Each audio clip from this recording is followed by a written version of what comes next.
on se retrouve pour une nouvelle vidéo. Aujourd'hui, dans cette vidéo, on va reprendre réellement les vidéos donc plusieurs fois par semaine et continue toutes les semaines en fait jusqu'à août pour moi.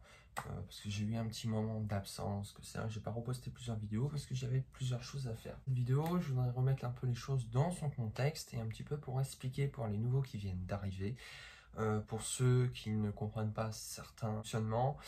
Mais je veux plutôt parler sur les individus que j'ai donc chez moi, des nés en captivité et de l'importation. Du coup, là, je voudrais vous expliquer réellement un petit peu ce que j'ai donc chez moi.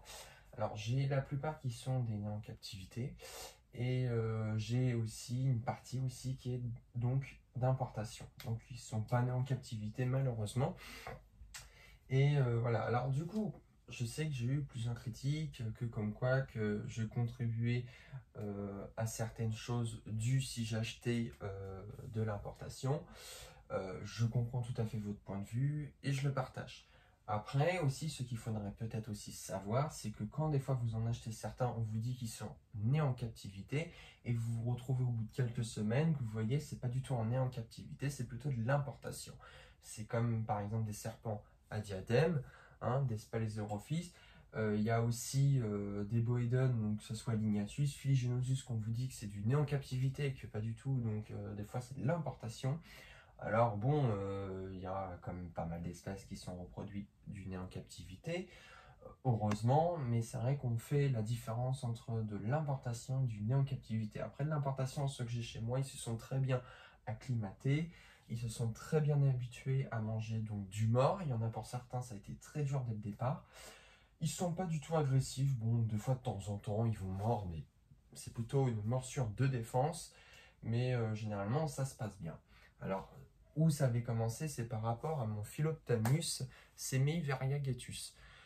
Ce spécimen-là, il était donc d'importation, et là, on m'avait dit plusieurs choses dans les commentaires. Alors, je veux dire, pas contre votre avis, mais effectivement, il y a certaines espèces qui sont très dures, du moins, à trouver du né en captivité.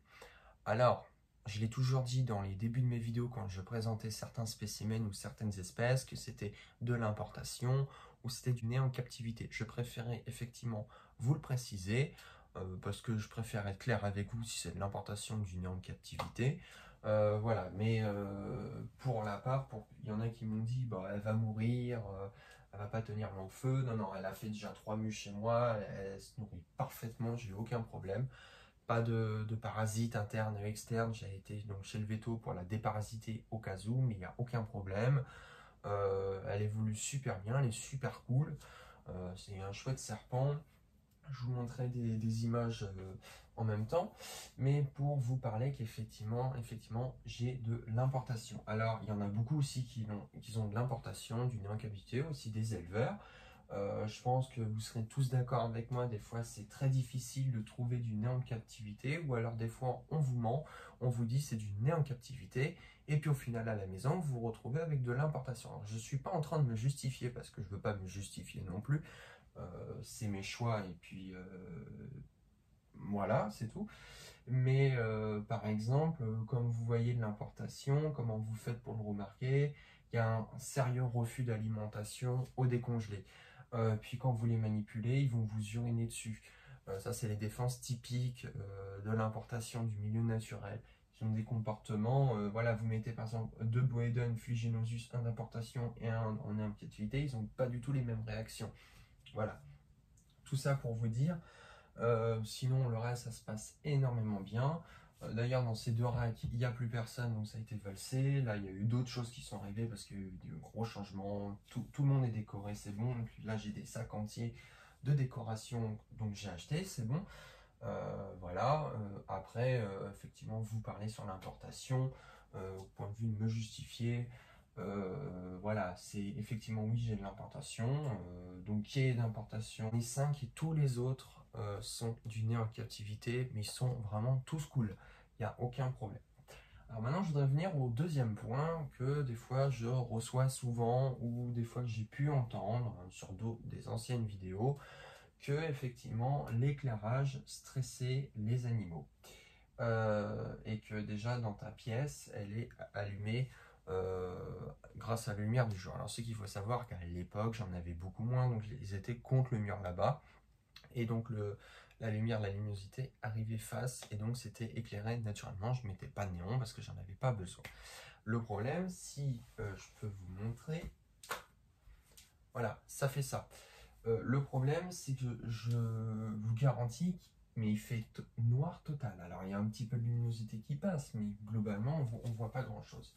Alors je pourrais pas les mettre, mais je préfère les mettre effectivement parce que déjà esthétiquement parlant, on voit plus les décorations, ça leur fait un cycle jour-nuit, voilà, et puis c'est quand même beaucoup mieux qu'ils ont un cycle. Là c'est assez sombre, donc je pourrais aussi faire des économies dessus, mais je préférais faire des choses bien, qu'on fasse un cycle, qu'on les voit bien, on mette en valeur la mutation ou le serpent aussi, parce qu'il y a des serpents qu'on peut voir par rapport à des lumières, les reflets qu'ils ont, voilà. Donc non, c'était juste une petite précision, effectivement, pour ceux qui n'étaient pas trop d'accord, effectivement, que je mettais de l'éclairage, mais ça permet de faire un cycle jour et nuit, donc de 12 heures. Voilà, alors je ne suis pas à 12 heures pile non plus, hein, je peux faire des fois 11 heures, voilà, je change un peu entre guillemets, mais c'est pas du 12 heures peut-être à 100%, voilà. Et puis comme je suis chez moi, bon, pour le moment je fais avec un système un autre, mais puis si je pars en vacances, bah, il y a un minuteur, voilà, qui est réglé, donc au moins il n'y a pas de problème là-dessus. Entre l'éclairage et le chauffage, c'est séparé, hein, ça s'éteint pas en même temps. Voilà, c'est différent, donc il y a différents. Puis tout derrière, il y a tous les thermostats, il y a ces bourrées de câbles pour chaque truc. Donc, puis comme c'est pas les mêmes espèces, forcément, on ne fait pas les mêmes températures un peu. Donc voilà, en même temps de vous parler, donc j'aimerais bien vous montrer donc un spécimen que j'ai. Alors du coup, je vais vous montrer ma plus grosse femelle Rhésus, donc une femelle Python Rhésus née en captivité aussi, qui a 5 ans et demi, qui fait 2,5 kg il me semble. Alors elle mange très peu, voilà, elle mange de temps en temps, elle mange pas tous les mois, parce que par exemple là ça fait un mois pile qu'elle n'a pas mangé, je vais lui donner à manger dans quelques jours, mais elle mange régulièrement une fois par mois, donc des bons rats. Elle mange donc pas à l'impasse, elle ne fait pas d'attaque, donc du coup je lui laisse dans une boîte, et puis elle mangera tranquillement 1 heure ou 2 heures après. Elle est très cool, bon par moments elle est assez vive, et c'est effectivement, qui bouge le plus la nuit. Ça, je peux vous le garantir avec les décorations. On l'entend, elle fait des boum badaboum, elle fait des escalades. Donc elle se retrouve ici, qui a été décorée, mais c'est elle qui fait le plus de boucan, entre guillemets. Donc là, je l'ai mis dans une boîte en attendant. Bon, c'est pas parce que j'ai peur de me faire mordre. Il faut pas en avoir peur non plus. Hop. Alors avant toute manipulation, je mets du gel hydroalcoolique. Ah oui, c'est ça aussi, voilà, je voulais vous faire une petite parenthèse dessus. Il y en a qui m'ont dit qu'effectivement, ne mets surtout pas de gel hydroalcoolique, nanani, nanana, pour tes reptiles. Alors, je voudrais juste vous préciser quelque chose. Déjà, ça évite que nous, déjà, on leur transmette des bactéries. Et aussi, il faut savoir, bah, les serpents, ils sont porteurs de maladies, hein, comme la salmonelle. Il y a plein de bactéries aussi. Donc, c'est quand même mieux pour l'un et l'autre. Après, effectivement, ne le faites pas avec des grenouilles, donc des amphibiens. Ça pourrait contribuer à des gros problèmes avec le gel hydroalcoolique. Après, vous n'êtes pas obligé de mettre du gel hydroalcoolique, juste de l'eau et du savon si vous voulez pas mettre du gel hydroalcoolique. Mais moi, j'en mets personnellement depuis 6 ans que j'en ai. J'ai jamais eu de problème. Alors, il y en a qui vont un peu tricher dessus parce qu'effectivement, ça évite de se faire mordre parce que l'odeur, elle n'est pas appétissante du moins pour. Donc voilà, une grosse mémère, femelle Rhésus. Vous pouvez voir voilà, son gabarit. Vous pouvez voir les fossettes thermosensibles. Donc c'est une mémère qui a à peu près 5 ans à 6 ans. Très cool. Bonne mangeuse. Elle mange du décongelé, des rats de 150 à 250 grammes. Je lui donne pas plus, même si elle pourrait manger plus, mais je la laisse, on va dire, tranquille. C'est des serpents qui sont assez cool, qui sont... Écoutez, ça dépend vraiment des spécimens. Il y en a qui vont aller manger ou pas réellement manger. Voilà. Vous pouvez voir le gabarit, entre guillemets. Je sais bien la soutenir. Comme, voilà, comme c'est des gros serpents, il faut essayer bien les tenir. Donc voilà, alors elle me fait un bon 1,40 m à peu près quand je la déplie. Voilà, mais sinon elle est plutôt cool. Donc pour les Réjus, j'en ai plusieurs. Alors, j'en ai pas 10 non plus, j'en ai 3. Mais c'est cool au moins d'avoir un Réjus donc, dans son élevage. J'ai toujours aimé ça, mais c'est vrai que je suis plus couleuvre, je suis plus boa aussi, parce que j'aime bien. Pas autant de Réjus qu'avant, je préfère avoir des couleuvres américaines, des couleuvres asiatiques, des Bovéden, voilà, différentes choses aussi, parce que maintenant bah, je suis plus trop dans le classique, Pantherophis énormément, Python Réjus. Voilà, là j'ai différents spécimens et moi j'apprécie plutôt bien parce que ça change un peu.